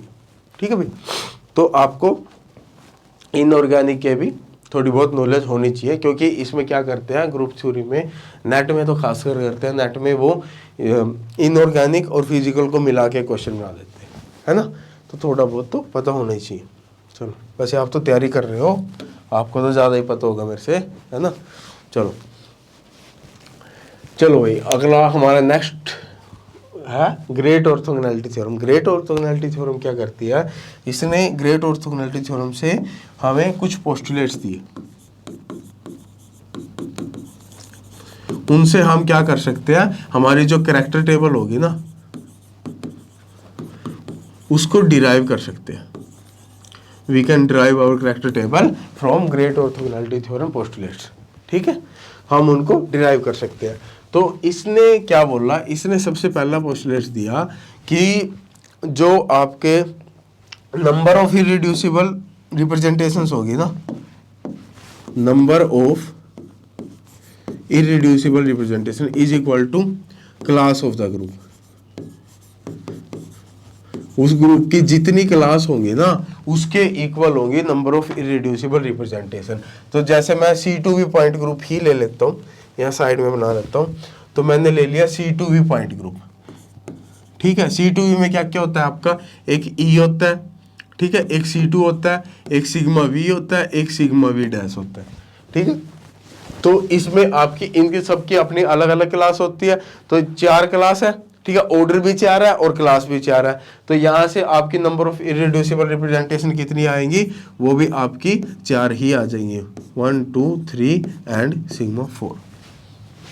ठीक है, तो हमारी पहले इतनी कैरेक्टर टेबल यहाँ से क्या होगी, डिराइव होगी। उसके बाद सेकंड पे चलते हैं। सेकंड इसका पोस्टुलेट क्या था, सेकंड ये बोल रहा था कि जो sum of square of dimension, dimension कौन सी होती है, डायमेंशन होती है जो आपके ई के कैरेक्टर्स होते हैं ना, वो आपके डायमेंशन बताते हैं। ठीक है, उनका जो स्क्वायर का डायमेंशन होगा वो ऑर्डर ऑफ ग्रुप के इक्वल होगा। ठीक है, तो यहां पे मैंने मान लिया ये K1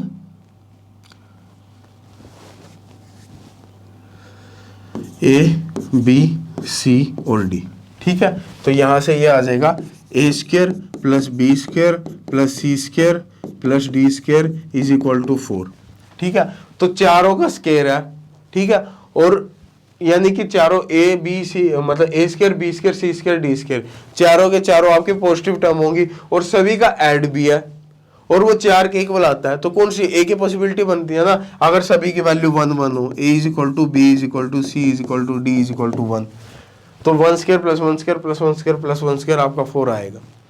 ठीक है, तो यहाँ से ABCD की वैल्यू क्या आ गई, ABCD की वैल्यू आपकी आ जाएगी 1 1 1 1। ठीक है, यानी कि डायमेंशन आपकी नेगेटिव में नहीं जाएगी। उसके बाद थर्ड पोस्टुलेट क्या बोल रहा है, थर्ड बोल रहा है कि sum of square of character of any irreducible representation is equal to order of group. ठीक है, तो sum of square of character of dimension, यानी कि हमने क्या कर दिया, यहाँ पे ये 1 था, ये अब की बार मैं ये ए नहीं तो ये ले लेता हूँ EFG। ठीक है, तो किसी भी इररिड्यूसिबल रिप्रेजेंटेशन मैंने पहले ले ली। ठीक है, उसके जो आपके कैरेक्टर होंगे ना उनका अगर हम स्क्वायर कर दे और उनका सम कर दे तो वो भी ऑर्डर ऑफ ग्रुप के इक्वल होगा। यानी कि 1 square plus E square plus F square plus G square वो आपका किसके इक्वल आएगा, वो आपका 4 के इक्वल आएगा। तो यहाँ भी आपकी ए की पॉसिबिलिटी बनती है, तो E is equal to F is equal to G is equal to 1। ठीक है, तो इनकी वैल्यू भी क्या आ गई, इनकी वैल्यू भी आपकी 1 1 1 आ गई, 1 1 1। ठीक है, उसके बाद फोर्थ पोस्टुलेट क्या बोलता है, फोर्थ बोलता है आपको any two irreducible representation are orthogonal to each other, orthogonal to each other. अब ऑर्थोगोनल का क्या मतलब है, ऑर्थोगोनल यानी कि वो एक दूसरे के परपेंडिकुलर, यानी कि उनके जो कैरेक्टर का मल्टीप्लिकेशन होगा वो आपका 0 के इक्वल आएगा। जैसे यहाँ पे तो हमारा 1 1 1 था, अब यहाँ पे मैंने ले लिया K L एंड M, तो यहाँ पे ये क्या आएगा कि 1 इंटू 1 1 आएगा, प्लस 1 इंटू K आएगा, प्लस 1 इंटू L आएगा, प्लस 1 इंटू M आएगा। वो आपका किसके इक्वल आएगा, वो आपका 0 के इक्वल आएगा। ठीक है, ये आपके यहाँ पे जो इनके कोफिशिएंट होते हैं C2 सिग्मा V डैश, इनके कोफिशिएंट भी साथ में मल्टीप्लिकेशन में आते हैं। ये यहाँ पे हमारा क्या है, यहाँ पे 1 1 है सारे, तो इसलिए मैंने लिखे नहीं। ठीक है, तो अब इसकी क्या पॉसिबिलिटी बनती है, अब 1 plus K plus L plus M, तो एक तो 1 है ही है। ठीक है, तो यहाँ से अगर मैं K को लिख दूँ 1 और L और M को लिख दूँ -1, तो मेरा आंसर आ जाएगा, है ना। तो ये आ जाएगा, K की वैल्यू मैंने 1 कर दी, L और M की मैंने -1 कर दी। ठीक है, यानी कि 2 1 होंगे, 2 -1 होंगे, तभी तो उनकी मल्टीप्लिकेशन क्या आएगी, उसके इक्वल आएगी, 0 के इक्वल आएगी। अब यहाँ पे y z x y z कर लेता हूँ, x y z। ठीक है, अब इसका क्या करो, इसका इसके साथ वो आपका 0 आना चाहिए, तो ये आपके ऐसे ही लगाते चलोगे, तो यहाँ से इसकी वैल्यू आ जाएगी -1 1 एंड -1, इसकी आ जाएगी -1 -1 1। ठीक है, तो यहाँ से आपकी ये सारी कैरेक्टर टेबल डिराइव हो जाएगी। ठीक है, तो ये आपकी ग्रेट ऑर्थोगोनैलिटी थ्योरम है। समझ में आई कुछ बात? ठीक है भाई, चलो क्वेश्चन से समझते हैं। क्वेश्चन किस टाइप के आते हैं। क्वेश्चन आपका ये एक ही आया हुआ, ये आपका गेट 2021 में आया था। The character of E sigma V or sigma V dash symmetry operation in this order for a valid irreducible representations of C2V point group is or are, ये आपका MSQ था। ठीक है, तो आपके ये कैरेक्टर किस किस टाइप से होते हैं। सबसे पहली बात, E आपका कभी भी नेगेटिव नहीं होगा, नेगेटिव कभी भी नहीं होगा। आपने देखा था 1 1 1 1 आ रहा था उसका सारा, तो यहाँ पे ये आ रहा -1, तो ये तो आपका यहीं कैंसिल हो गया। उसके बाद आपके 2 पॉजिटिव आ रहे थे, 2 नेगेटिव आ रहे थे। क्यों आ रहे थे? क्योंकि 2 इरिड्यूसिबल रिप्रेजेंटेशन की अगर हम मल्टीप्लिकेशन करें तो वो आपकी क्या आनी चाहिए, वो आपकी 0 आनी चाहिए। तो यहाँ से ये आपके 3 -1 आ रहा है, तो ये भी यहाँ पे कैंसिल हुआ। तो एक तो सबसे पहले आपने देखा जो A1 आती है, सबसे पहले आती है वो आपकी सिग्मा 1 लगा लो, या ये A1 होता है मुल्किन सिंबल में, तो इसकी 1 1 1 1 आती है। तो एक तो ये करेक्ट है। ठीक है, उसके बाद आपका ये B1 था, ये आपका 1 -1 1 -1 था। ठीक है, तो ये आपके डायरेक्ट आ गया। उसके बाद एक ये 2019 में आया था, आपको इनके सबकी वैल्यू निकालनी है। ठीक है, तो सबसे पहले तो कैरेक्टर आप, हाँ यहाँ से मुल्किन सिंबल भी आपको पता होने चाहिए। ठीक है, मुल्किन सिंबल आपके क्या क्या बोलते हैं कि अगर जो आपका E है, E का कैरेक्टर अगर आ जाए 1, ठीक है, तो वहाँ से या तो आपका A आएगा या आएगा आपका B।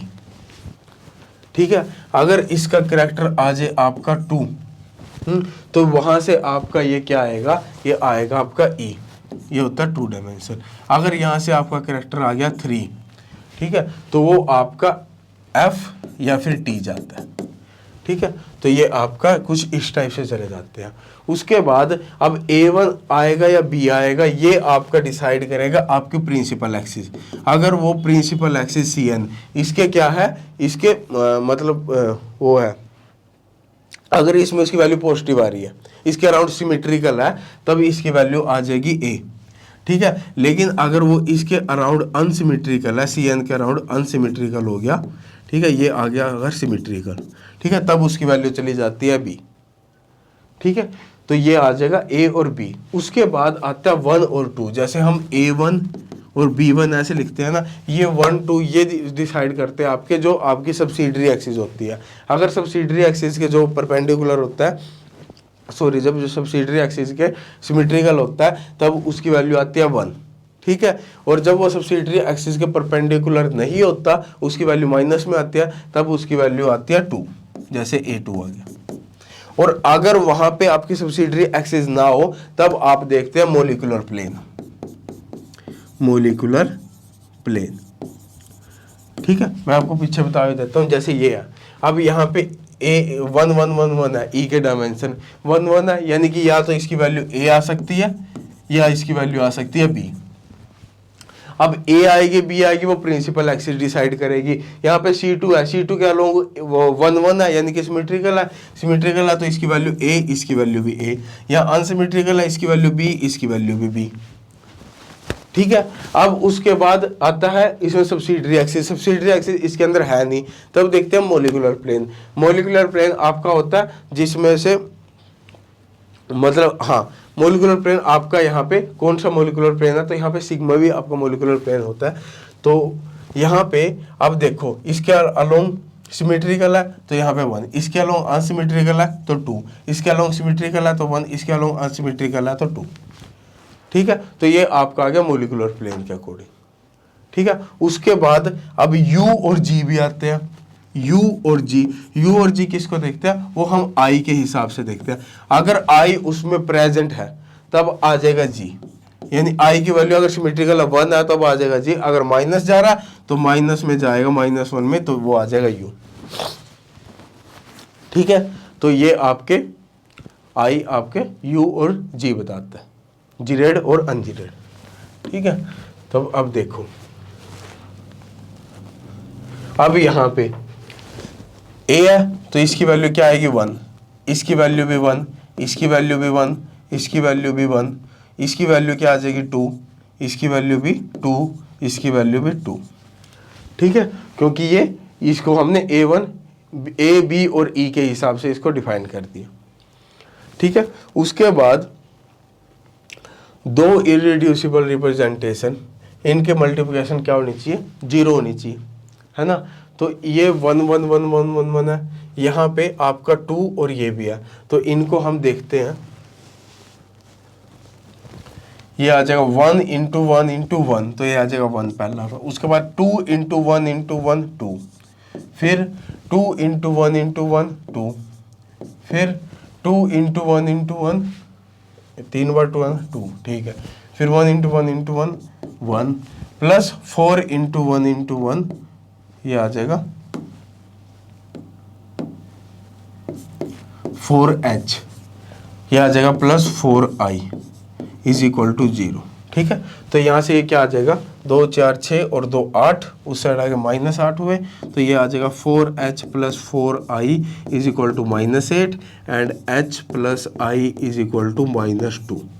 H और I मिला के आपके किसके इक्वल होंगे, वो आपके -2 के भी इक्वल होंगे। ठीक है, एक तो ये हुआ, इसके साथ किया, और इसके साथ भी करते हैं। किसको, A2 और B2 के साथ भी करते हैं। A2 B2 के साथ हमारी क्या इक्वेशन आएगी, 1 इंटू 1 इंटू 1, 1 इंटू 1 इंटू 1, तो ये आ जाएगा 1, प्लस 2 इंटू 1 इंटू -1, तो ये आ जाएगा -2, ये आ जाएगा -2। फिर आ जाएगा 2 इंटू 1 इंटू 1, ये आ जाएगा +2। ठीक है, फिर ये आ जाएगा 2 इंटू 1 इंटू -1, तो ये आ जाएगा -2। ठीक है, उसके बाद 1 इंटू 1 इंटू 1, ये आ जाएगा +1। ठीक है, ये आ जाएगा 4 इंटू H इंटू -1, तो ये आ जाएगा -4H, और ये आ जाएगा 4 इंटू I इंटू 1, और तो ये आ जाएगा +4I इज इक्वल टू 0। तो इसकी वैल्यू क्या आएगी, यहाँ से अगर हम देखें तो इस 2 से ये 2 गया और इस 2 से ये गए, तो यहाँ से क्या आ गया, ये 4I minus 4H is equal to 0 और I minus H is equal to 0। तो i माइनस एच आपका 0 आ रहा है, i प्लस एच आपका -2 आ रहा है। तो ये आ गया i plus H is equal to -2। तो यहाँ से हम इसको दोनों का ऐड करते हैं, तो 2i की वैल्यू क्या आ गई -2 और i की वैल्यू क्या आएगी -1।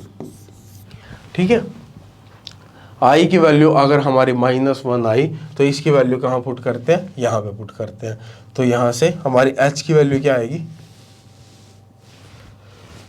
यहाँ पे i की वैल्यू -1 को पुट करते हैं, -1 minus H is equal to 0। तो h की वैल्यू भी क्या आ गई -1। ठीक है, h भी -1 और i भी -1 आ गया। तो यहाँ से हमने i और h की वैल्यू भी निकाल ली। अब हमारा बच गया j और k। j और k की वैल्यू निकालते हैं, इसको और इसको मल्टीप्लाई करो। तो यहाँ से क्या आ रहा है, यह आएगा 1 -1 +1 -1 +1 +1 प्लस, ये सॉरी ये तो गलत कर दिया। पहले a1 को a1 इंटू j किस में आ रहा है, b1 इन दोनों का करते हैं, a1 इंटू b1। तो a1 क्या आ रहा है, और ऊपर जो करैक्टर के जो मतलब ये जो सिमेट्री एलिमेंट है, इनका जो कोफिशिएंट है वो भी आपको साथ में लेने हैं। ठीक है, तो यहाँ देखते हैं 1 इंटू 1 इंटू 1, तो ये आ जाएगा आपका 1। ठीक है, उसके बाद 2 इंटू 1 इंटू -1, तो ये आ जाएगा -2। ठीक है, तो ये आ जाएगा -2।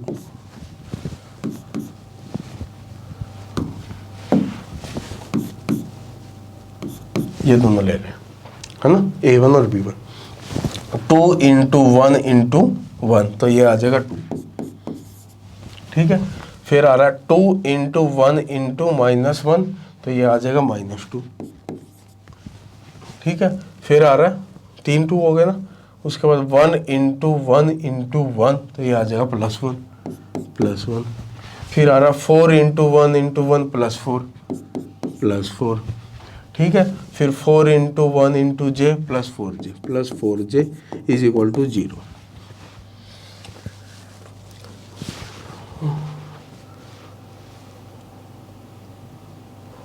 ठीक है, तो ये इस 2 से ये गया, ये -2 से ये गए, तो यहाँ आ गया 4 + 4j, तो ये आ जाएगा 4j is equal to -4 and j is equal to -1।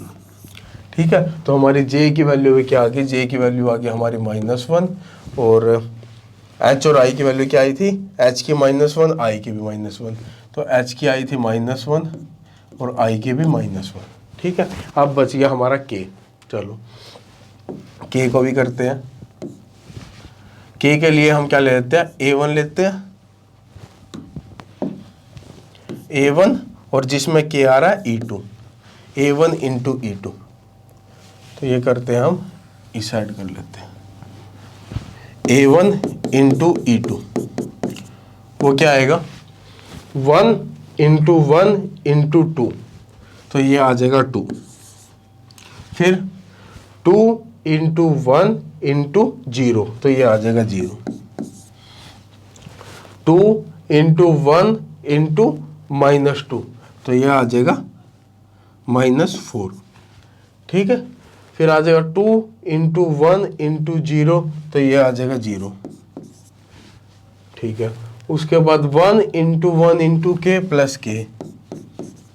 ठीक है, उसके बाद 4 इंटू 1 इंटू 0, तो वो 0 और अगला भी 0। ठीक है, इज इक्वल टू 0। ठीक है, ये ग्रेड किससे कर रहे हैं हम, जो हमारा पोस्टुलेट 4 था, वही 2 इरेड्यूसिबल रिप्रेजेंटेशन हमेशा ऑर्थोगोनल होंगी, उससे हम कर रहे हैं। तो हमें पिछली बार हमने क्या लिए थे, कोफिशिएंट दे लिए थे, क्योंकि 1 1 थे यहाँ पे कोफिशिएंट दे रखे, तो वो आपको लेने हैं। ठीक है, तो यहाँ से इसकी वैल्यू क्या आएगी, इसकी वैल्यू आ जाएगी 2 -4, तो ये आ रहा -2 plus k is equal to 0, और k की वैल्यू क्या आ रही है 2, k की वैल्यू आपकी आ गई 2, k इज इक्वल टू 2। अब इन सबको क्या कर दो, ऐड कर दो। तो a की वैल्यू 1 + 1 + 1 + 1 प्लस e की वैल्यू है 2 + 2 + 2 ये आ गया। उसके बाद उनकी वैल्यू H की -1 -1 -1 और K की वैल्यू क्या है फिर +2 इज इक्वल टू, ये किसके इक्वल आएगा, ये आएगा आपका, ये माइनस 1 1 से ये गए 3, तो 2 4 6 8 और 1 9, तो ये आ जाएगा 9। ठीक है, तो ये आपका 9 के इक्वल आ जाएगा। ठीक है भाई, तो जो हमने ग्रेट ऑर्थोगोनैलिटी थ्योरम की थी उससे हमारा ये सारा आ जाएगा। ठीक है, मोल्किन सिंबल एक बार देख लेना, मोल्किन सिंबल से आपके क्वेश्चन आ जाते हैं। कर ले भाई, चलो नेक्स्ट देखते हैं। नेक्स्ट हमारा एप्लीकेशन ऑफ ग्रुप थ्योरी। अब ग्रुप थ्योरी की आपकी एप्लीकेशन भी तो है।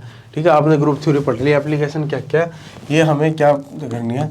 जैसे भी किसी मॉलिक्यूल में कितने आपके IR एक्टिव मोड है, ठीक है, कितने आपके रमन एक्टिव मोड है, कितने आपके इन द प्लेन है,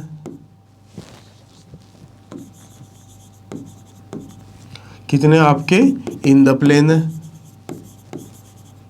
कितने आपके आउट ऑफ द प्लेन है, ठीक है, कितने पैरेलल है, कितने परपेंडिकुलर है, ये सब आपको ग्रुप थ्योरी बता देती है। ठीक है, कैसे बताती है, चलो शुरू करते हैं एप्लीकेशन वाला पार्ट। तो इसमें आपके कुछ स्टेप्स हैं जो आपको फॉलो करने हैं।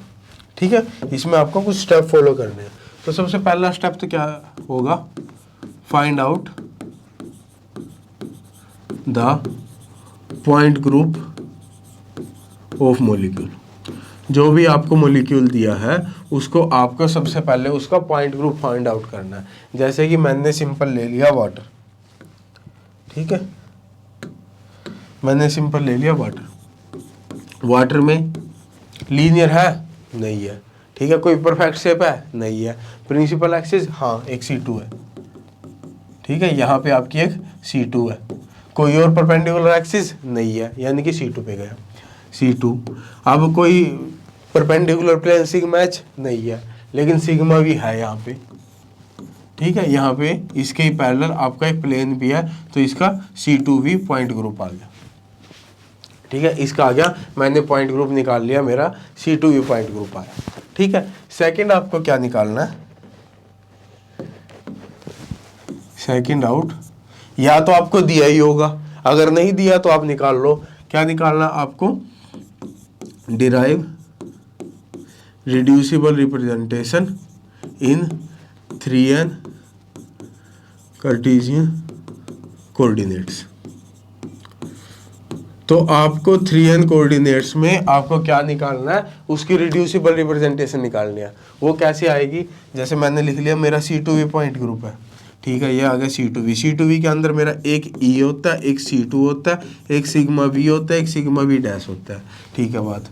अब यहाँ सबसे पहले इनके क्या लिख दो, करैक्टर लिख दो इनके। इनके करैक्टर क्या क्या आएंगे, करैक्टर इसका E का करैक्टर होता है 3, C2 का करैक्टर होता है -1, सिग्मा V का +1, सिग्मा V डैश का भी +1। ठीक है, उसके बाद जो मेरे को मॉलिक्यूल दे रखा है उसमें अगर मैं ये एलिमेंट अप्लाई करूं, ठीक है, सिमेट्री एलिमेंट अगर मैं अप्लाई करूं तो मेरे नंबर ऑफ अनशिफ्टेड एटम कितने रहेंगे, नंबर ऑफ अनशिफ्टेड एटम निकालना है मेरे को। तो अगर मैं OH और 2, ठीक है, H2O जैसे मेरा, उसमें E लगाऊं, उसमें कुछ ही ना करूं, तो तीनों एटम अनशिफ्टेड रहेंगे, तो ये आ जाएगा आपका 3। ठीक है, अगर मैंने C2 लगाया, यहाँ से मैंने C2 लगा लिया, ये H इस H को रिप्लेस कर देगा, यानी 2 एटम तो शिफ्ट हुए, लेकिन O कहीं भी शिफ्ट नहीं हुआ, तो यहाँ पे एक आपका अनशिफ्टेड एटम रहेगा। ठीक है, उसके बाद मैंने सिग्मा V जो आपका मॉलिक्यूलर प्लेन है वो लगाया। मॉलिक्यूलर प्लेन अगर मैंने लगाया तो आपका क्या रहा, तीनों के तीनों एटम अनशिफ्टेड रहे, तो यहाँ पे आ गया आपके 3। और सिग्मा V डैश अगर मैंने यहाँ पे ये प्लेन लगाया जो मैंने आपको दिखाया हुआ, तो H H एक दूसरे को रिफ्लेक्ट करेंगे, लेकिन O आपका चेंज नहीं होगा, तो यहाँ आ जाएगा 1। तो यहाँ से जो आपकी रिड्यूसिबल रिप्रेजेंटेशन आएगी वो क्या आएगी, 3 × 3 9, 1 × -1 -1, 3 × 1 3 और 1 × 1 1। तो ये आपकी रिड्यूसिबल रिप्रेजेंटेशन आ गई। ठीक है, 2 पॉइंट हो गए आपके। अब तीसरा आपको क्या करना है, थर्ड पॉइंट आ जाएगा, find out relation between irreducible representation and reducible representation using reduction formula. आपका एक रिडक्शन फॉर्मूला होता है, उस फॉर्मूले की हेल्प से आपको इन दोनों में जो आपकी इरेड्यूसिबल रिप्रेजेंटेशन थी और जो इरेड्यूसिबल आई है इनमें रिलेशन निकालना है। रिडक्शन फॉर्मूला क्या होता है, जो आपका n होता है is equal to 1/h of, या फिर इसको स्मॉल n कुछ भी लिख दो, n is 1/h of NIR बोलता हूँ मैं इसको, ठीक है, समीशन ऑफ NIR, ठीक है। तो ये क्या होता है मैं आपको बता दूंगा इसको। ये क्या आएगा, जैसे मैं सबसे पहले करैक्टर टेबल बना लेता हूँ। करैक्टर टेबल C2V की क्या आएगी, C2V E C2 sigma V और सिग्मा V डैश, यहाँ पे A1 A2 B1 और B2, ये आ जाएगा 1 1 1 1 1 1 1 1 -1 -1, और ये आ जाएगा -1 -1, यहाँ पे 1, यहाँ -1, और ये आ जाएगा -1 और 1, ठीक है। तो ये आ गया आपकी C2V पॉइंट ग्रुप, ठीक है। तो ये आपका यहाँ पे Z एक्सिस होती है, ये RZ होता है, और ये आपका X होता है, ये Y होता है, ये RX होता है, ये RY होता है, ठीक है। और वहाँ आगे के लिए क्वाड्रेटिक में आपके होते हैं, यहाँ होते हैं x² y² z² xy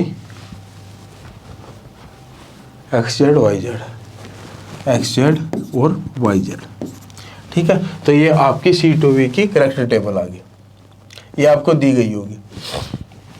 अब यहाँ पे आपको सबसे पहले A1 बताना है कि आपके A1 कितने हैं। सबसे पहले 1/h, यानी कि h क्या होता है, ऑर्डर। C2V का ऑर्डर है 4, तो ये आ जाएगा 1/4, ठीक है। उसके बाद समीशन है, यानी कि सभी को ऐड करना है। NIR क्या है, N यहाँ पे जो E के साथ जो नंबर है, ठीक है, तो वो है आपका 1। उसके बाद इनटू जो I इररिड्यूसिबल रिप्रेजेंटेशन में जो A1 में आ रहा है वो है आपका 1, तो ये 1, और R जो आपका रिड्यूसिबल रिप्रेजेंटेशन में जो E का आ रहा है तो वो है यहाँ पे 9, तो 1 × 1 × 9 प्लस, उसके बाद C2 में 1 × 1 × यहाँ आ रहा है -1, तो ये आ गया 1 × 1 × -1, ठीक है। फिर सिग्मा V में यहाँ पे आ रहा है 1 × 1, और रिड्यूसिबल में क्या आ रहा है 3, रिड्यूसिबल में आ रहा है 3, ठीक है।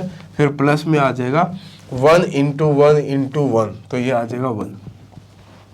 ये किसके इक्वल आएगा, ये आ गया आपका 1/4 ऑफ, ये आ जाएगा 9 -1 + 3 + 1, तो ये आ जाएगा 9 और 3 12, 12/4 आ जाएगा 3।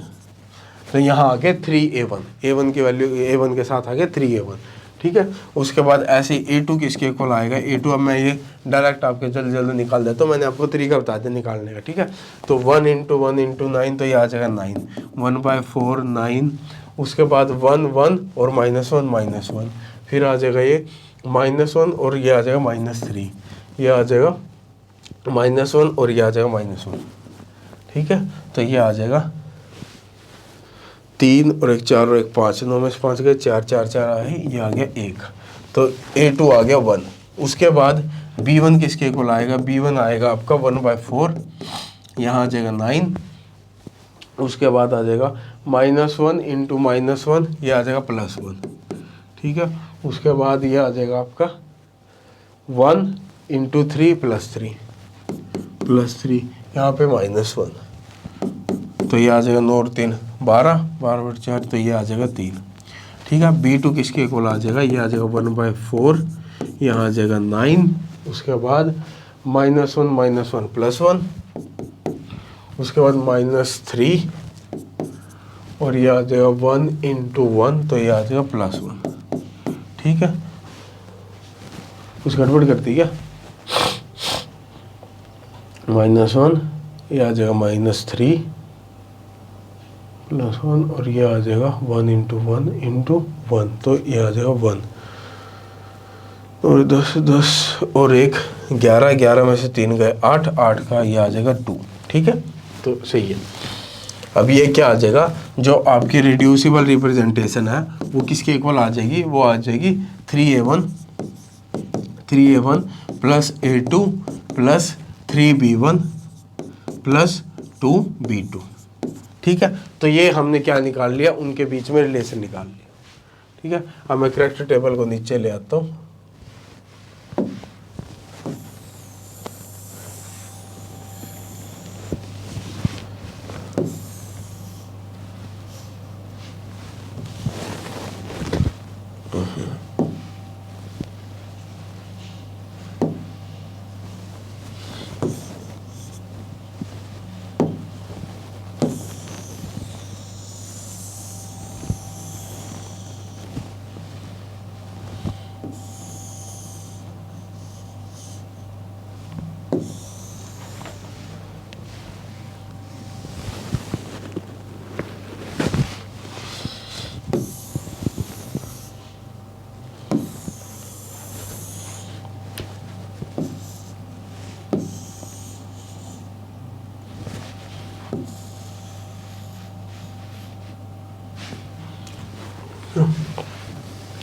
ये आ गया आपके करैक्टर टेबल।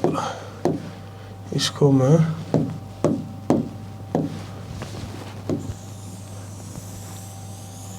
ये, ताकि ये अलग से दिख जाए। ठीक है, तो ये आ गया मेरा रिलेशन। अब मेरे को निकालना है कितने आपके ट्रांसलेशनल मोड है।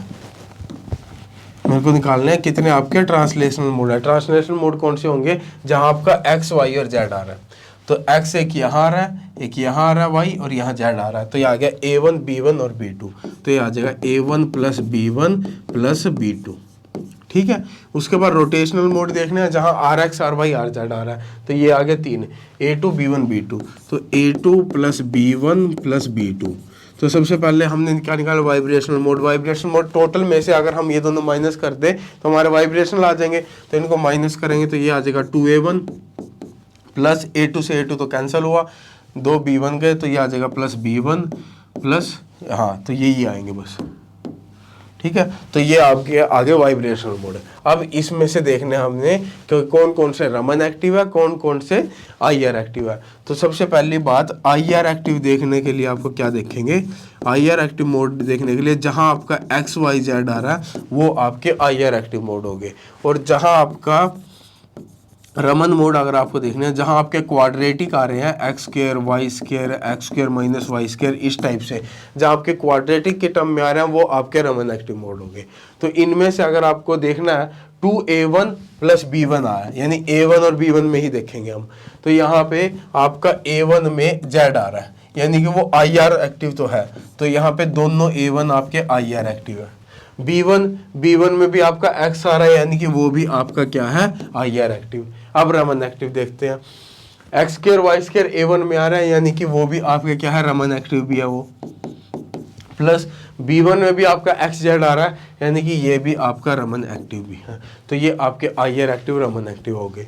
अब यहाँ पे टोटल मोड बताने अगर हमें कितने, a1 1 डायमेंशन होता है, b1 में 1 डायमेंशन होता है, 2 + 1, तो आपके 3 मोड होंगे। तो ये भी 2 + 1, यहाँ पे 3 मोड होंगे। ठीक है, उसके बाद in the plane out of plane बताने अगर, और हाँ एक आपके होते हैं in the plane out of the plane, और एक आपके उसके साथ होते हैं पैरेलल और परपेंडिकुलर। ठीक है, सबसे पहले देखते हैं पैरेलल और परपेंडिकुलर। जो आपके पैरेलल होते हैं वो आपके सिमेट्रिकल अबाउट प्रिंसिपल एक्सिस। ठीक है, और जो परपेंडिकुलर होते हैं वो अनसिमेट्रिकल अबाउट परपेंडिकुलर एक्सिस। तो यहाँ पे देख लो, अब जो a1 आ रहा है वो क्या है, वो उससे क्या है, सिमेट्रिकल है। तो यानी कि जो आपके a1 होंगे ना, 2a1, तो वो आपके क्या होंगे, पैरेलल मोड ऑफ वाइब्रेशन होंगे। और जो b1 है वो अनसिमेट्रिकल है। तो यानी कि जो b1 वाले होंगे वो आपके क्या होंगे, परपेंडिकुलर होंगे। ठीक है, यानी कि यहाँ से क्या आ गया, 2 मोड तो हमारे पैरेलल है, 1 मोड हमारा क्या है, परपेंडिकुलर है। उसके बाद in the plane out of plane अगर बताने आपको, इन द प्लेन और आउट ऑफ प्लेन, उसके लिए आपके पास होना चाहिए सिग्मा एच। जो सिग्मा एच के सिमेट्रिकल है वो आपके इन द प्लेन होंगे, और जो सिग्मा एच के अनसिमेट्रिकल है वो आपके क्या होंगे, आउट ऑफ प्लेन होंगे। ठीक है, तो ये थी आपकी सारी बात इसकी। मेरे ख्याल से ये आपको समझ आई होगी, है ना। चलो क्वेश्चन देख लेते हैं जल्दी से। The correct table for a pyramidal ABC, pyramidal ABC बना लो पहले, pyramidal A B and B, ठीक है। इसका क्या आएगा, NH3 की तरह हो गया, C3 पॉइंट ग्रुप आ गया, ठीक है। ये C3 पॉइंट ग्रुप आपको दे दिया, ये आपको करेक्ट टेबल दे दी। आप इसने क्या कर दिया, इसने रिड्यूसिबल रिप्रेजेंटेशन भी दे दी यहाँ पे। The correct of representing all the Raman active mode आपको बताना है कि कौन कौन से होंगे, ठीक है। तो यहाँ पे आपके पास क्या क्या आ गया, आपको रिड्यूसिबल रिप्रेजेंटेशन देनी, आपने क्या करना है, आपने अब रिलेशन से अपने स्टेप स्टार्ट करने हैं। तो रिलेशन क्या आएगा, सबसे पहले हम A1 का देखते हैं। A1 ऑर्डर क्या होगा, C3 पॉइंट ग्रुप का ऑर्डर होता है 6, तो ये आ जाएगा 1/6। अब NIR, N में 1 × 1 × 12, तो ये आ जाएगा 12, ठीक है। उसके बाद 2 × 1 × 0, तो 0, और फिर आ जाएगा 3 × 1 × 2, तो 6 + 6, तो ये 18/6, तो ये आ जाएगा 3, ठीक है। उसके बाद A2 क्या आएगा, ये आ जाएगा 1/6, और यहाँ 1 × 1 × 12, तो ये आ जाएगा 12, अगले में तो 0 ही है, प्लस इसका देखते हैं 3 × -1 × 2, तो ये आ जाएगा -6, तो ये आ जाएगा आपका -6, तो ये आ जाएगा 1। उसके बाद E देखते हैं, E का क्या आएगा, 1/6 तो है ही है, अब हो जाएगा 1 × 2 × 12, ये आ जाएगा 24, अगला 0 है ये। उसके बाद उससे अगला देखते हैं, ये भी 0 आ जाएगा, तो ये आ जाएगा 0 6 चौक 24, तो ये आ जाएगा 4। तो यहाँ पे हमारी जो रिड्यूसिबल रिप्रेजेंटेशन आई वो किसके इक्वल आई, 3A1 + A2 + 4E, ठीक है, इसके इक्वल आ गई। अब इसमें हम ट्रांसलेशन मोड देख लेते हैं। ट्रांसलेशन कौन कौन से हैं, ट्रांसलेशन जहाँ पे आपका X Y और Z आ रहा है वो A1 और E है, तो यानी ये आ जाएगा A1 + E, ठीक है। रोटेशनल मोड जहाँ RX R Y R Z आ रहा है तो वो आ रहा है A2 और E, तो ये आ जाएगा A2 + E, ठीक है। तो वाइब्रेशनल क्या आएंगे, इसमें से ये माइनस कर दो, तो 3A1 - A1, तो ये आ जाएगा 2A1, ठीक है। और A2 से A2 गया, 4E - 2E, तो ये आ जाएगा +2E। तो ये आपके टोटल वाइब्रेशनल मोड आ गए। अब इसमें बताने आपने रमन एक्टिव कौन से होंगे, जहां X2 Y2 Z2 होगा। तो X2 Y2 आपका A1 में तो है, ठीक है, और E में भी है, तो ये आ जाएगा दोनों में ही आपका। तो रमन एक्टिव कौन से आएंगे, दोनों में आएंगे 2A1 + 2E। 2A1 + 2E आ रहा है कहीं, ये आ गया आपका D ऑप्शन, 2A1 + 2E, ठीक है भाई, आया कुछ समझ है। चलो देख लो एक बार इसको।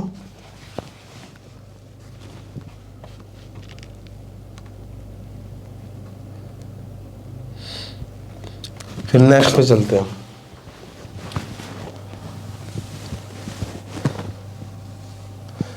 ये आपका नेट में आया हुआ था। The IR active normal mode of methane belong to. अब मीथेन के नॉर्मल मोड हमें बताने।